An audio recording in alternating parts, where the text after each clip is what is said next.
For those who don't know me, my name is Michael Reese. I'm a retired Chief Warrant Officer in the U.S. Coast Guard. The Coast Guard has a pretty good reputation, as do most fire departments. And a lot of that comes from the chief's mess. Every chief goes through a process which instills a desire not to be the weak link, to try to avoid even the perception of impropriety.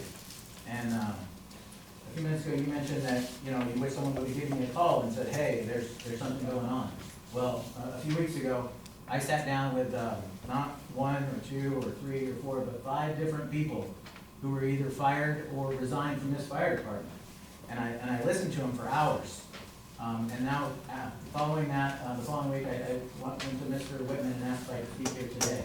And some of the things I heard, people were upset, they were hurt. Some of the things you hear when people are upset, they kind of nitpick stuff, and some of them are pretty egregious.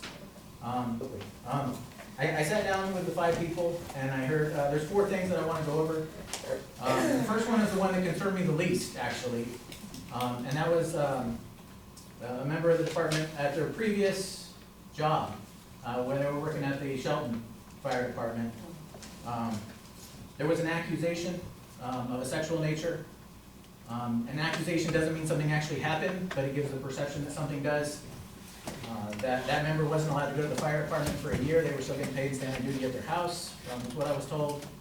And the result was a large payout from the city, the community.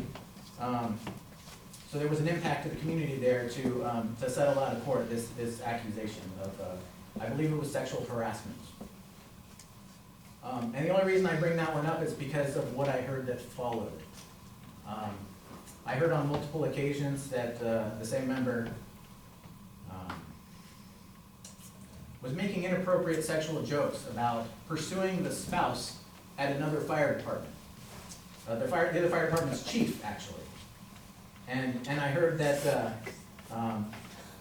not only was it jokes, but the member actually went and did that.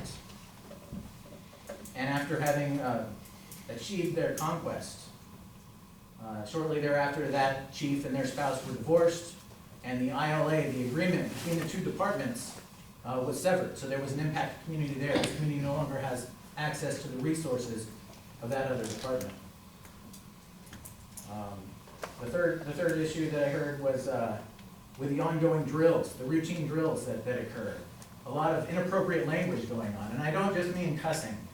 I mean innuendos, jokes of a sexual nature, things that have no place in the workplace. And if that's the case, I would ask that the commission, the leadership, foster a community that makes it okay. Not only okay for someone to speak up and say, hey, we don't do that here, or pull someone aside and say, hey, we don't do that here, but make it the expectation that there are no bystanders when someone's doing something wrong. You stand up and say, that's not right, let's knock it off, we don't do that here. We want the community to have full faith in the fire department.